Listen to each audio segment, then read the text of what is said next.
नमस्कार, मी सुरेखा दादाभाऊ शिंदे।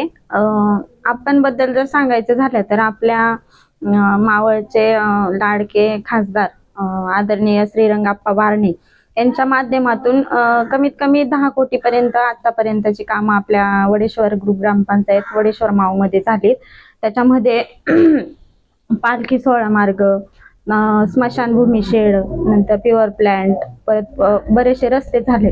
आज धनगर पठारावरती जर बघितले गेले तर 10 घरांना आपण कमीत कमी 7 ते 7.5 कोटी पर्यंतचा रस्ता तयार केलेला आहे। आणि आपण बद्दल जर सांगायचं म्हटलं तर त्यांचं व्यक्तिमत्व हे संवेदनशील आणि लोकांच्या हितासाठीच आहे। आजपर्यंत आम्ही जसं पदावरती आलो आमच्या बॉडीने, तसं प्रत्येक कुठल्या ना कुठल्या माध्यमातून होईना आमचे जे मावळ तालुक्याचे आदरणीय राजभाऊ खानवर तालुका प्रमुख आहेत त्यांच्या मार्गदर्शनाखाली आम्ही ही जी काही विकास कामं चालू केली ती आजपर्यंत त्यांच्या पाठपुराव्यामुळे जास्त करून झालेली आहेत। आणि इथून पुढेही ती त्यांच्या ह्याच्यामुळे इथून पुढेही चांगल्या प्रकारे चालू राहतील एवढंच मी सांगू शकते। आणि त्यांच्यामुळे खूप काही फायदा झालाय आमच्या ग्रामपंचायतचा। तुमच्या गावासाठी तुम्ही सांगताय 10 कोटीची विकास कामगिरी, ज्या वस्तीसाठी 7 कोटीपर्यंत रस्ता केलाय ती वस्ती नेमकी कुठं आहे आणि किती घरांची लोकवस्ती? लोकवस्ती आपल्या डोंगरावरती सटवाडी पासून एक वरच्या अंतरावरती धनगर पठार म्हणून आहे, तिथे फक्त 10 घरं आहेत, 10 कुटुंब राहतात। तिथं जाण्यासाठी म्हणजे रस्ता मार्ग नव्हता। एक आपले धनगर पठारावरती शिक्षक म्हणून राहत होते, तर त्यांना एक दिवस अचानकपणे साप चावल्यानं त्यांचा मृत्यू दगावला। आज रस्ता नसल्यामुळे ती व्यक्ती लवकर पोहोचू शकली नाही दवाखान्यात आणि त्यामुळे त्या व्यक्तीचा मृत्यू दगावला। आणि ह्याचं गांभीर्याने विचार करून आपल्या आदरणीय खासदार साहेबांनी लवकरात लवकर तो रस्ता मंजूर करून त्या धनगर पठारावरती रस्ता तयार केला की जेणेकरून ते 10 कुटुंब जरी असले तरी त्या प्रत्येक माणसाचा जीव हा महत्वाचा आहे। त्यामुळेच आज त्यांनी एवढं मोठं रस्त्याचं काम तिथं केलं।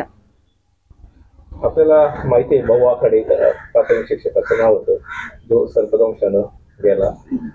आताही असे देखील सर्व ठिकाणी ओरड आहे किंवा अशा देखील सर्व ठिकाणी सांगितलं जाते खासदार साहेबांचा संपर्क या सगळ्या परिसरामध्ये कमी किंवा विकास कामं दिसत नाही आणि तुम्ही मात्र 10 कोटी विकास कामं केले असं सांगताय।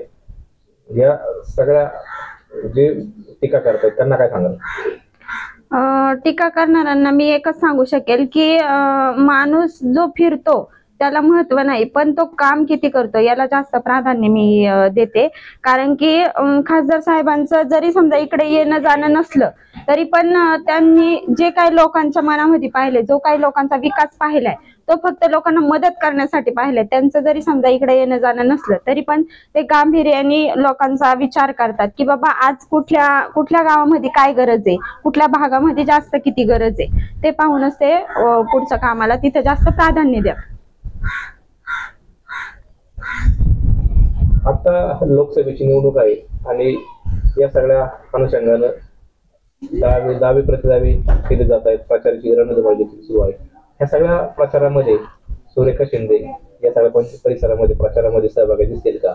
आणि प्रचारामध्ये सहभागी असताना तुमच्या प्रचाराचे काय मुद्दे असतील? प्रचारामध्ये नक्की सहभाग घेऊ शकेन मी, कारण की खासदार साहेबांचं कामच इतकं चांगलं आहे की प्रचारामध्येच नाही तर ते निवडून येईपर्यंतच पूर्ण सहभाग माझा असेल। आणि त्याच्यामध्ये मी फक्त एकच सांगू शकेल की प्रत्येक माणसाचं व्यक्तिमत्व वेगळं असतं।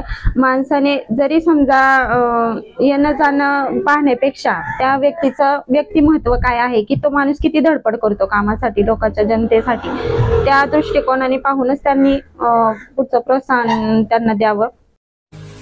मावळ तालुक्यातील वास्तव पाहण्यासाठी मावळ सत्य लाईव्ह बुलेटिन न्यूज चॅनलला YouTube वर सबस्क्राईब करा आणि बेल आयकॉन प्रेस करा।